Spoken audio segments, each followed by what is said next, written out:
जय श्री कृष्ण, जय श्री कृष्ण, जय श्री कृष्ण। जय राधा रानी की जय, जय सिया रामचंद्र की जय, जय वैष्णो माता की जय, जय खाटू श्याम की जय। आज आमी श्रीमद् भगवद गीता नवम अध्याय राजगुह जोग श्लोक 30 पाठ करछि। अपिहि चेतः सदुराचारः भज्यते माम अन्यः भाकः साधु एवः सा मंतव्यः सम्यक् व्यवसितः हि सा। অনুবাদ। এখানে ঠাকুর বলছেন, অতি দুরাচারী ব্যক্তি যদি অন্যান্য ভক্তি সহকারে আমাকে ভঞ্জনা করেন তাকে সাধু বলে মনে করবে, কারণ তার দৃঢ় সংকল্প তিনি যথার্থ मार्गे अवस्थित। जय श्री कृष्ण, जय श्री कृष्ण, जय श्री कृष्ण। श्लोक 31।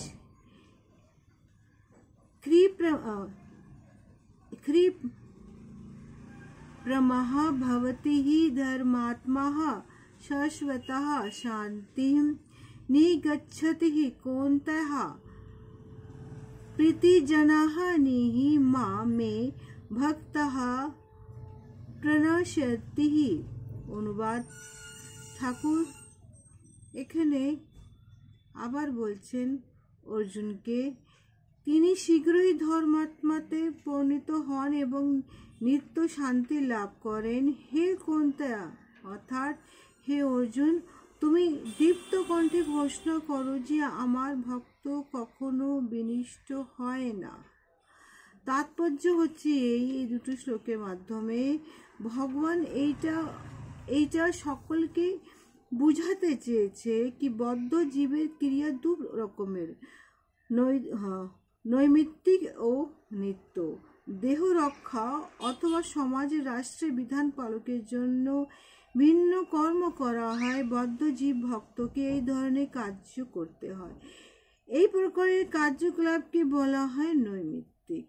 এছাড়া যে জীব তার চিন্ময় স্বরূপ সম্বন্ধ সম্পূর্ণ সচেতন এবং যিনি কৃষ্ণ ভাবনায় অথবা ভগবত ভক্তিতে নিয়োজিত, তার কার্যকলাপ বলা হয় অপ্রাকৃত। চিন্ময় স্বরূপের এই প্রকারের কার্যকলাপ অনুষ্ঠিত হয় এবং পরিভাষায় সেগুলো বলা হয় ভগবত ভক্তি।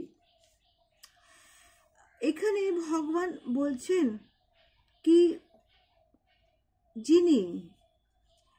যিনি ভগবত ভক্তিতে নিজেকে সম্পূর্ণভাবে ডুবিয়ে দিয়েছে, মানে নিজেকে আমার চরণে সারেন্ডার করে দিয়েছে, আমি তাকে অবশ্যই তাকে আমি উপরে উঠে দেব। যেমন এখানে একটা এক্সাম্পল দিতে চাই, রত্নাকর দস্যু যিনি সাংঘাতিক ডাকাত, তারপরে তার জীবনে সে ঠাকুরের চরণে এইভাবে সে চলে গেল, সে বাল্মীকি রূপে সে পরিবর্তিত হলো। অর্থাৎ মানুষের যে মন, ভগবান কার উপরে কিভাবে কখন কৃপা করে কেউ কিছু বলতে পারে না। হ্যাঁ, ভগবান এটাও বলছেন কি কর্ম করতে হবে। বিনা কর্ম করে কেউ এই মনুষ্য জীবন থেকে পার পায় না, কিন্তু কর্মের সাথেও নিজের চিত্তে নিজের মনের ভিতরে সেই পরম পুরুষোত্তর ভগবানকে তা নিজের হৃদয় সর্বসময় অধিষ্ঠিত করে রাখতে হবে। নিরন্তর ভগবত চিন্তার প্রভাবে স্বাভাবিকভাবে তিনি শুদ্ধ হতেই থাকবে। তার মানে কি?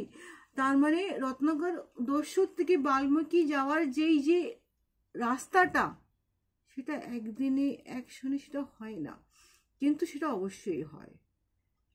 ভগবত ভক্তি, ভগবত ঠাকুরের সেই ধ্যান, হরে কৃষ্ণ হরে কৃষ্ণ হরে কৃষ্ণ হরে রাম হরে রাম হরে রাম, এই যে মন্ত্রটা, এই মন্ত্রটা আস্তে আস্তে আমাদেরকে কবে কোনখানে শুদ্ধ করে দেয় সেটা আমরা নিজেও জানতে পারি না। জয় শ্রী কৃষ্ণ, জয় শ্রী কৃষ্ণ, জয় শ্রী কৃষ্ণ।